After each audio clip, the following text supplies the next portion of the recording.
Assalamu alaikum, la famille. Aujourd'hui, nous allons parler de l'histoire du prophète Salih et des hommes qui étaient avec lui. Sache que tous les Tamoudides étaient du nombre des enfants de Sam, fils de Noé. Salih lui-même était fils de Had, fils de Arham, fils de Sam, fils de Noé. Tous les habitants du pays de Hijr étaient du nombre des enfants de Tamoud. Notre prophète était en marche avant la bataille de Tabouk, et lorsqu'il fut arrivé près du pays de Hijr, il dit: voilà le pays de nos frères, les enfants de Tamoud. Les Tamoudides égalaient en force les Hadites. Ils habitaient une plaine et ils s'étaient creusés des maisons dans le Rhodes, près des montagnes de la Syrie. Il est dit dans le Coran: les habitants de Hijr ont accusé de mensonge ceux qui ont été envoyés de Dieu. Sourate 15, verset 80. Il est dit encore au sujet du peuple de Tamoud: vous vous creusez habilement des maisons dans les montagnes. Sourate 26, verset 149. Les Tamoudides avaient une source d'eau à laquelle ils buvaient tous. Ils étaient tous idolâtres et Dieu envoya vers eux Salih. Comme il a dit dans le Coran: nous avons envoyé vers les Tamoudides leur frère Salih. Sourate 11, verset 61. Salih était effectivement frère des Tamoudides par le sang. Il était du nombre des enfants de Tamoud. Or Salih dit aux Tamoudides: ô mon peuple, servez Dieu, car vous n'aviez pas d'autre Dieu que lui. Il vous a créé de la terre et il a établi en elle votre demeure. Implorez donc sa clémence et retournez vers lui, car mon Seigneur est proche, il exauce. Les Tamoudides répondirent à Salih: avant ceci, nous avions fondé des expériences sur toi. Veux-tu nous empêcher d'adorer nos pères? Mais nous avons du doute sur les choses auxquelles tu les appelles. Ils nous paraissent suspects. Sourate 6, verset 62. Or Salih était né au milieu des Tamoudides, et il avait grandi parmi eux. Jamais il n'avait adoré les idoles, et jamais en cela il n'avait obéi aux Tamoudides. Ceux-ci dirent: laissez-le, il est encore jeune. Lorsque l'intelligence lui sera venue, il suivra la même religion que nous. Quand Salih fut grand, il défendit aux Tamoudides d'adorer les idoles. Ces dernières lui répondirent: ô Salih, nous pensions que, devenu grand, tu adorerais nos dieux, et maintenant tu nous détournes de notre religion. Salih appela les Tamoudides à Dieu, et personne n'écoute ses paroles. Les Tamoudides ne s'inquiétèrent point de Salih, ils ne voulurent point croire, et lui dirent à ce prophète: fais venir vers nous ce dont tu nous menaces, si tu es du nombre des envoyés de Dieu. Sourate 7, verset 77.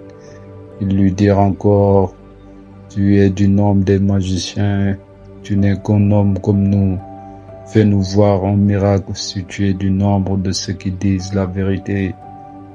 Sourate 26, versets 153 et 154. Lorsque Salih se disposa à faire voir aux Tamoudides le miracle que nous allons rapporter, il leur dit, comme nous l'apprend le Coran: ô mon peuple, cette femelle de chameau qui viendra de Dieu sera pour vous un miracle. Laissez-la donc aller, qu'elle mange sur la terre de Dieu, et ne lui faites aucun mal, afin que vous n'éprouvez pas un châtiment qui ne se fera point attendre. Sourate 11, verset 64. Or Salih dit aux Tamoudides: quel miracle demandez-vous? Ils répondirent: nous demandons que tu fasses sortir de ce rocher une femelle de chameau dont le poil soit rouge, avec un petit à poil rouge comme sa mère. Il faudra qu'il marche et qu'il mange de l'herbe, et alors nous croirons en toi. Salih leur dit: ce que vous me demandez est facile à Dieu. Et il se mit en prière. Alors le rocher mugit, et se fendit par l'ordre de Dieu. Et lorsqu'il se fendit, il en sortit une femelle de chameau à poil rouge, avec un petit qui courait après elle.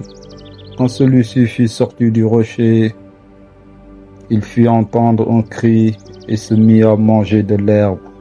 Les Tamoudites dirent alors: Salir est un magicien et il a fait une œuvre magique, et ils ne crurent point en lui.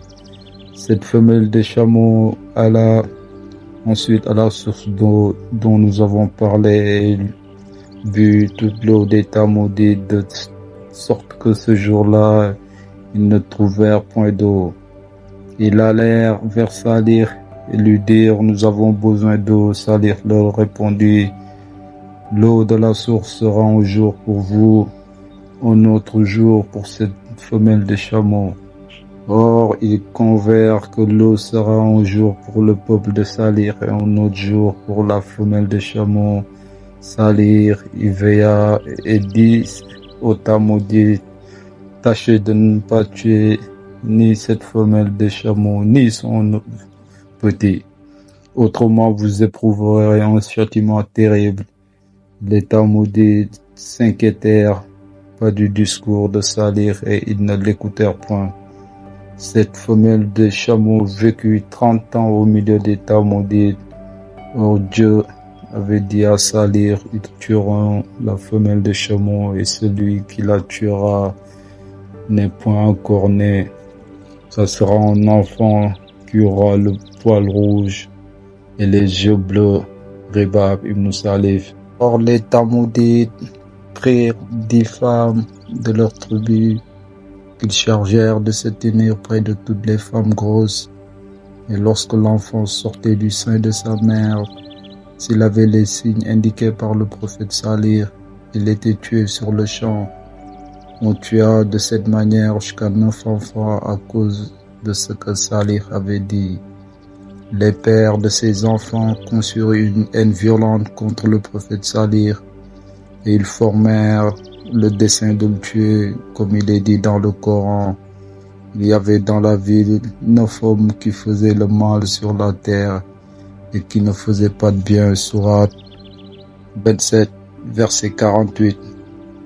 Un homme des principaux parmi les Tamoudites eut ensuite un enfant sur lequel on voyait les signes indiqués par Salir.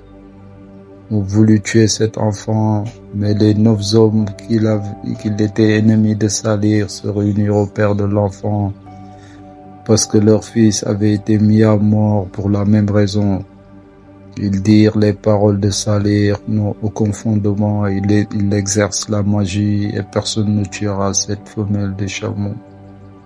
Mais Salir veut que nous soyons les meurtriers de nos propres enfants. Après cela, les Tamoudites négligèrent les paroles de Salir et ils ne tuèrent point l'enfant.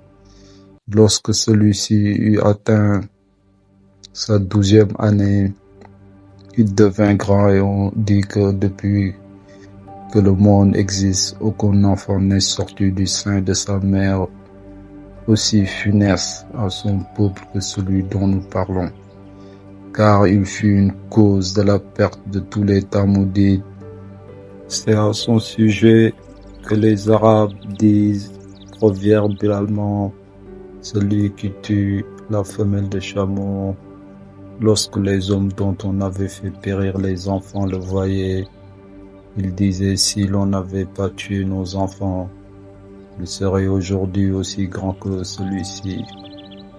Or, ces hommes jurèrent en disant: nous tuerons Salir et nous sortirons de la ville. Nous reviendrons ensuite et nous dirons: nous étions pas ici. Il est dit dans le Coran, ils dirent les uns aux autres: jurez-vous mutuellement par Dieu que nous tuerons Salir et sa famille pendant la nuit. Ensuite nous dirons aux vengeurs de son sang: nous n'avons pas été témoins de la destruction de sa famille. Sourate 27, verset 49. Mais il est dit aussi: ils ont tramé un complot contre Salir et nous avons tramé un complot contre eux. Et ils ne le savaient pas. Sourate 27, verset 50. Or, après avoir formé ce projet, ils sortirent de la ville et ils se placèrent sous un rocher en attendant que la nuit fût venue. Mais Dieu commanda au rocher qui tomba sur eux, les tua tous. Le lendemain, on rapporta ces cadavres, comme il est dit. Vois quelle a été la fin de leur complot. Nous les avons perdus, eux et tout leur peuple, et voilà que leurs maisons sont restées vides à cause de l'iniquité qu'ils ont commise. Sourate 27, versets 51 et 52. Après cela, les Talmudites dirent: ce que nous avons éprouvé de la part de Salih n'est arrivé à personne sur la terre. Salih a d'abord fait mourir nos enfants, et maintenant il a fait mourir les pères. Alors ils devinrent furieux et dirent: nous tuerons cette femelle de chameau. Mais personne ne voulut la tuer. L'enfant que Salih avait dépeint au Talmudite se chargera de le faire. Il alla donc à la source où la femelle de chameau était à boire, et il lui donna sur le pied un coup qui la renversa, et il lui en donna ensuite un autre qui la tua. Il se mit après cela à poursuivre le petit de cette femelle de chameau pour le tuer également. Mais celui-ci s'enfuit et alla vers la montagne de laquelle il était sorti.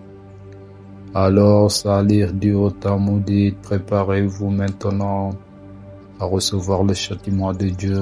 Les Talmudites, craignant ce châtiment, allèrent vers Salih et lui dirent: c'est nous qui avons ordonné de tuer cette femelle de chameau. À présent, que devrons-nous faire? Salih leur dit: tant que le petit de cette femelle de chameau sera parmi vous, vous n'éprouverez aucun châtiment. Alors les Talmudites amenèrent avec eux Salih et allèrent avec lui vers la montagne pour le chercher. Lorsqu'ils y furent arrivés, ils virent de loin le petit de la femelle de chameau, et lorsque celui-ci aperçut les hommes, il s'arrêta et se retournant vers eux, il poussa 3 cris et disparut. Quoique les Talmudites courussent après lui, ils ne purent le trouver nulle part. Alors Salih leur dit: préparez-vous à recevoir le châtiment de Dieu, car il arrivera dans 3 jours. Le premier jour, vos faces deviendront livides. Le second jour, elles deviendront toutes noires. Et le troisième, rouges. Après cela, un nombre d'entre les Talmudites se mit à réciter des vers. Or, le 4e jour, le châtiment arrivera. Comme il est dit dans le Coran, ils tuèrent la femelle de chameau. Salih leur dit: réjouissez-vous pendant 3 jours dans vos maisons et ensuite vous périrez. Cette prédiction est infaillible. Sourate 11, verset 65, il est dit encore: ils ont accusé Salih de mensonge et ils ont tué la femelle de chameau, etc. Sourate 91, verset 14. Or, les choses se passèrent comme Salih l'avait annoncé. Lorsque les Talmudites virent les signes qu'il leur avait prédits, ils comprirent que leur châtiment allait arriver, mais ils ne savaient de quel côté il viendrait. Après cela, un bruit du ciel se fit entendre et les tua tous, comme il est dit dans le Coran, Sourate 11, verset 67. Dieu sauva Salih et ceux qui avaient cru en lui, comme il l'a dit: lorsque notre ordre arrivera, nous sauvâmes par notre miséricorde Salih, etc. Sourate 11, verset 66. Salih et les fidèles entendirent le bruit du ciel par la volonté de Dieu lors de la destruction du peuple de Salih. Un homme de ce peuple se trouvant absent de son pays, il était à la Mecque. Le surnom de cet homme était Abdou Ghalib. Lorsqu'il eut connaissance de ce qui est arrivé à son peuple, Il fixa sa résidence à la Mecque et il y resta jusqu'à sa mort, à l'exception de ce seul homme. Tous les Talmudites périrent comme il est dit dans le Coran. Et le matin, ils furent trouvés dans leur maison morts et étendus à terre, comme s'ils n'avaient jamais habité ce lieu-là. Le bruit du ciel fut tant d'impression sur les Talmudites et les mit dans un état tel qu'on aurait dit qu'il n'y avait jamais existé. Salih restera dans ce pays jusqu'à sa mort. Or, sache que depuis Salih jusqu'à Abraham, il n'y eut aucun prophète. Salam alaikum wa rahmatullah, chers frères et sœurs. Merci.